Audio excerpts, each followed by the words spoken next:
bonjour. Alors, ce mois-ci, nous allons étudier des textes de l'Ancien Testament. On met de côté un peu le Nouveau Testament pour revenir à l'histoire des enfants d'Israël. Voilà, et dans l'Ancien Testament, nous allons étudier en 3 leçons le livre des Juges. En fait, vous savez, il y a Genèse, Exode, Lévitique, Nombre, Deutéronome. Après, il y a le livre de Josué, quand le peuple arrive dans la terre promise. Et après, il y a le livre des Juges. C'est ce que nous allons étudier cette fois-ci. Alors tout d'abord, avec le début de l'histoire des juges, le premier grand juge qui s'appellera Gédéon. Alors les juges, ce n'est pas des juges comme aujourd'hui qui font la justice avec les avocats. Juger, dans la langue de la Bible, ça veut dire gouverner.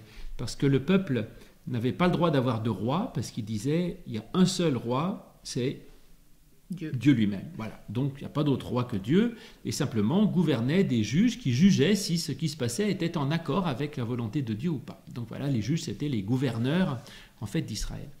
Mais on arrive là donc dans l'arrivée de la terre promise, et si vous vous souvenez un peu de ce qui se passait auparavant, pour résumer, tu peux nous redire très rapidement les différents personnages qui se sont succédés depuis Abraham, donc. Donc Abraham a eu un fils, Isaac, qui lui-même a eu 2 autres fils, Jacob et Ésaü, Oui.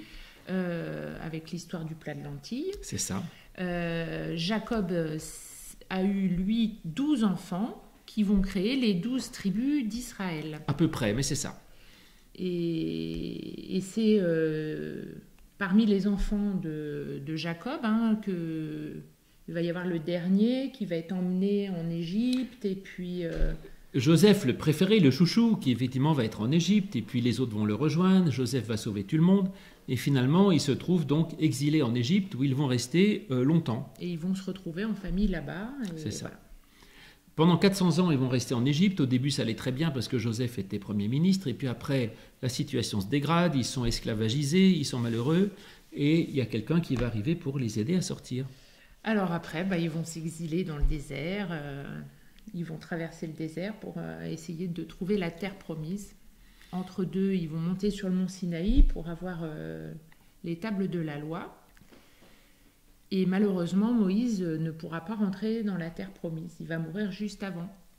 C'est ça. Et donc, 40 ans dans le désert, ils entrent dans la terre promise sous la direction de Josué, le successeur de Moïse.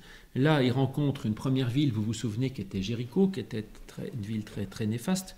Mais ils arrivent à vaincre tout ça et finalement, ils s'installent dans la terre promise. Et malheureusement, comme souvent, eh bien, ils vont... Une fois bien installés, ils vont un petit peu oublier Dieu. Ça va pas super bien se passer. Donc c'est ce qu'on va voir dans le livre des Juges au chapitre 6. D'abord le verset 1 pour voir justement comment ça c'est parti en déroute. Alors le verset 1. Les enfants d'Israël firent ce qui déplaît à l'Éternel, et l'Éternel les livra entre les mains de Madian pendant 7 ans. Oui, Madian, c'était les ennemis jurés d'Israël. C'était un peuple tout à fait hostile qui habitait dans le coin. Et donc, le peuple oublie Dieu, se comporte mal, et on dit que Dieu les condamne à être persécutés par le peuple méchant qui était Madian. Alors ça, c'est toujours un peu un problème quand, dans l'Ancien Testament, on a l'impression que Dieu punit. En fait, ce n'est pas une punition, c'est juste une conséquence. C'est-à-dire quand on se comporte mal et si on ne fréquente que des gens violents, on subit de la violence, c'est comme ça. Il faut choisir ses amis et je pense que la façon avec laquelle on se comporte a des conséquences aussi sur notre propre vie. Donc ce n'est pas que Dieu punisse, mais il y a des conséquences. Donc quand on oublie Dieu, c'est-à-dire quand on oublie d'aimer son prochain, de vivre de douceur, de gentillesse et de générosité, eh bien on se met dans un monde d'hostilité, c'est comme ça. Alors, verset 6. Versets 6 à 8, nous allons lire la suite. Israël fut très malheureux à cause de Madian, et les enfants d'Israël crièrent à l'Éternel. Ça, c'est plutôt une bonne idée. C'est-à-dire que les enfants d'Israël sont malheureux, ils se rendent compte qu'il y a un problème, et donc ils appellent à Dieu. Alors on va voir ce qu'ils demandent, mais c'est plutôt de toute façon une bonne idée de revenir à Dieu, même si on l'a un peu oublié certains temps. Lorsque les enfants d'Israël crièrent à l'Éternel au sujet de Madian, l'Éternel leur envoya un prophète aux enfants d'Israël. Alors, les prophètes, ce ne sont pas des gens qui inventent l'avenir. comme c'est pas je sais pas comment on appelle ça, des voyants extralucides. Le prophète, c'est celui qui parle au nom de Dieu. Donc Dieu, comme il parle pas tellement comme moi je vous parle, hein, c'est rare qu'on entende vraiment Dieu parler pour de vrai. Dieu parle par des intermédiaires que sont les prophètes. Les prophètes, c'est ceux qui parlent à la place de Dieu. Donc Dieu envoie quelqu'un qui va parler pour lui. Voilà. Alors voilà ce qu'il dit.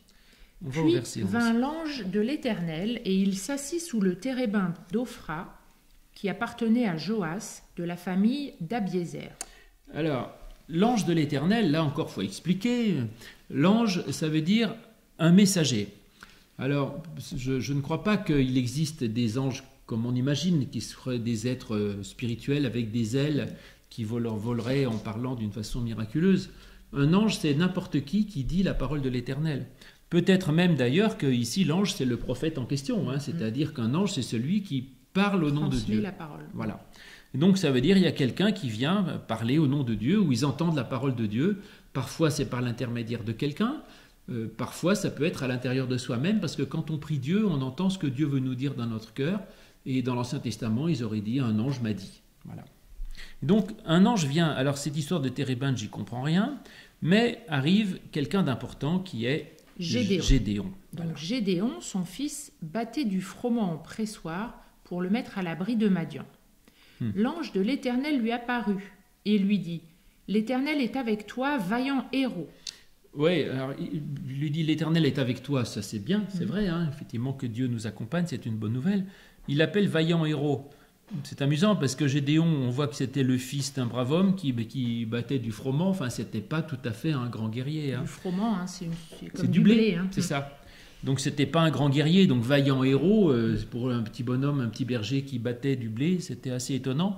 Mais pour Dieu, même nous, petits, faibles, nous pouvons être un vaillant héros parce que l'héroïsme, c'est pas forcément les grands hommes de guerre. Ça peut être des gens qui, là où ils sont, font quelque chose de formidable. C'est ce qu'il va faire. Gédéon lui dit « Ah, mon Seigneur, si l'Éternel est avec nous, pourquoi toutes ces choses nous sont-elles arrivées ?»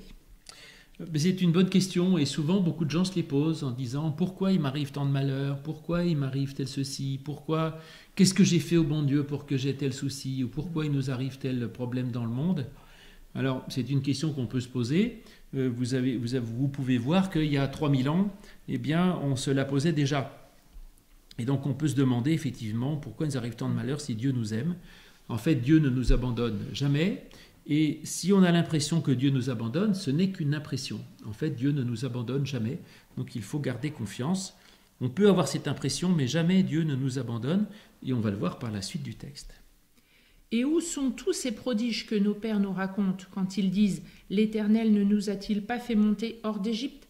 Maintenant l'Éternel nous abandonne et il nous livre entre les mains de Madian. » C'est intéressant, ça, les témoignages. Il dit, les anciens, ils nous racontent plein de choses de ce que Dieu a fait. Et nous aussi, on peut entendre dans nos parents, nos grands-parents, ou même de ce que nous vous disons, que Dieu fait des choses merveilleuses et que Dieu peut changer notre vie, qui nous apporte tant de joie, tant de force, tant de confiance, tant de bonheur. Et je comprends que ceux qui écoutent ça se disent, mais j'aimerais bien avoir la même chose et moi je ne le ressens pas. Eh bien, un peu de patience, vous pouvez vous aussi être témoin de ces grandes merveilles de Dieu et on va le voir comment.